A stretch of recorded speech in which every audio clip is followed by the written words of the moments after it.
Iadoa Akipshe Kombra Dazani Wiekshia. With this short greeting in Wajaje Ia, or the language of the Osage people from whom I come to this place, I ask to address you all with an open mind and an open heart, and with hope that all of you, especially those before me in positions of authority, likewise sit with openness toward my words and thoughts. These words are similar to ones my Osage ancestors would have used hundreds of years ago when they crossed the Mississippi from our traditional homelands west of that river to these lands of the Peoria and Miamia peoples, whose persistence I want to begin by acknowledging today. As I begin, I want to thank Chairman Christopher Kennedy for selecting me to participate in this portion of the meeting today. I also want to thank those members of AFS, CME, and other union workers who are responsible for the labor that's gone into making it possible for us to be here today. I want to acknowledge the many non-tenure track faculty members on our campus, graduate employees, campus faculty association members, and other faculty and staff who stood consistently with our program over the years, and whose issues before this board intersect in important ways with those involving Professor Salida.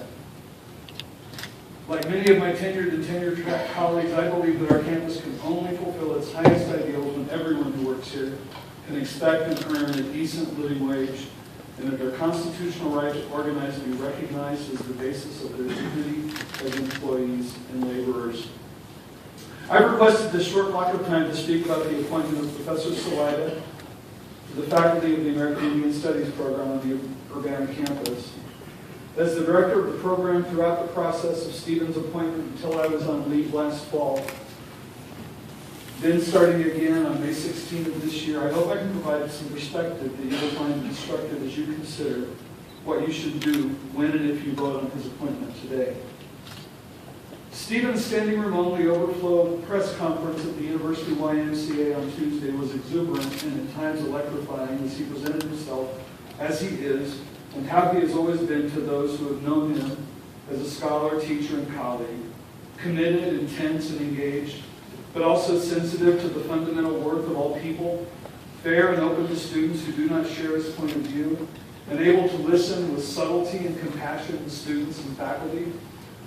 It was a gathering that fulfilled the vision of inclusivity and diversity that many of us believe in: Muslims, Christians, Jews, agnostics and atheists, whites, African Americans, Asians, Asian Americans, Latinas, Latinos, Native Americans, Pacific Islanders, every letter and color on the LGBTQ rainbow spectrum, liberals, radicals, civil libertarians, and I'm sure more than one or two deeply conservative people who came out to see what was happening.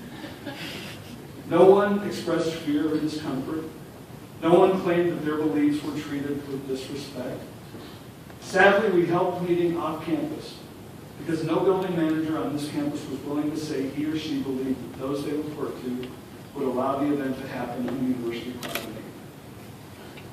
Even at that event, however, it was still perhaps not at all clear how Stephen's scholarship fits into our American Indian Studies program beyond his cutting-edge book on comparative Native American, Palestinian, and Palestinian American literatures.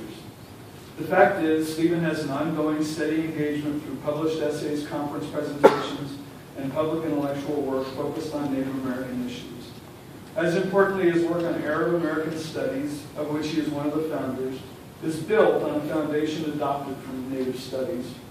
One last thing worth pointing out is this: Stephen Salida, who earned his PhD at the University of Oklahoma in English with a specialization in Native American studies, is the first faculty member we have successfully recruited who has a degree specifically focused in Native American studies.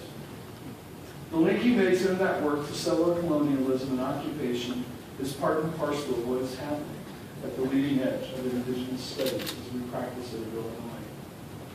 Stephen's scholarship and training have unfortunately received little focus over the past 6 weeks as the Chancellor, the President, and newest board members have been preoccupied with a few posts from Stephen Salida's Twitter feed.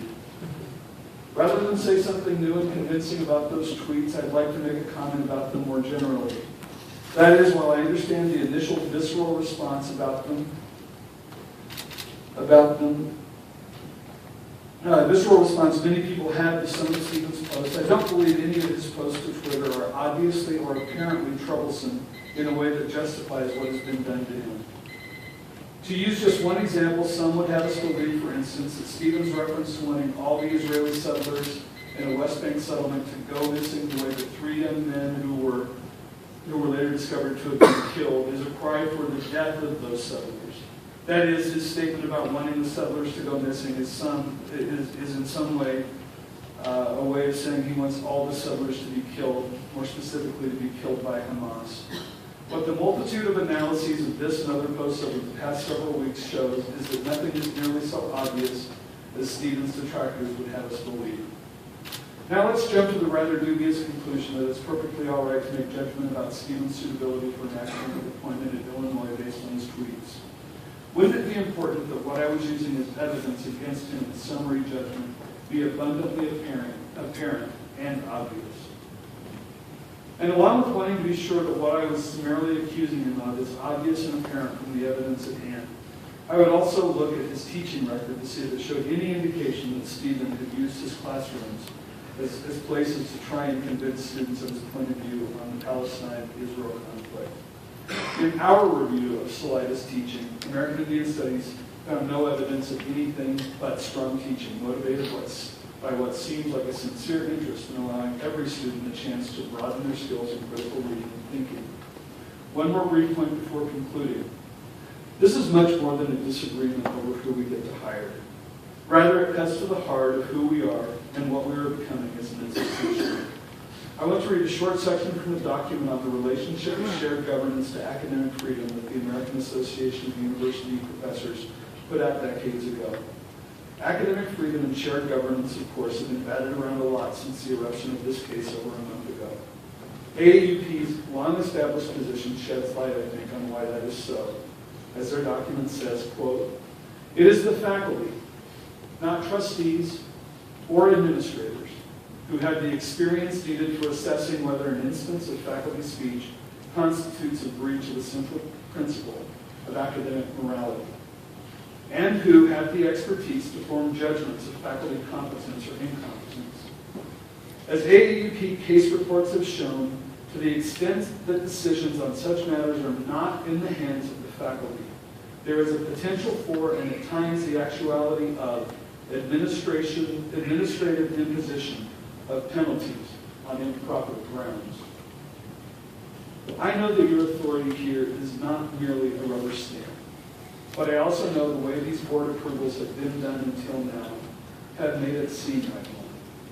Suddenly shifting the ground over this case, where there are so many swirling issues and so much at stake for the campus and its leadership, seems to me an abrogation of responsibility. To conclude, I'd like to make one simple statement and request.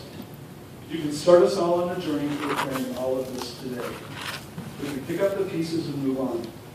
Lack of confidence can quickly become goodwill, but we need you to do your part. Approve the appointment of Dr. Stephen Salaida to Associate Professor with indefinite tenure in American Indian Studies. Open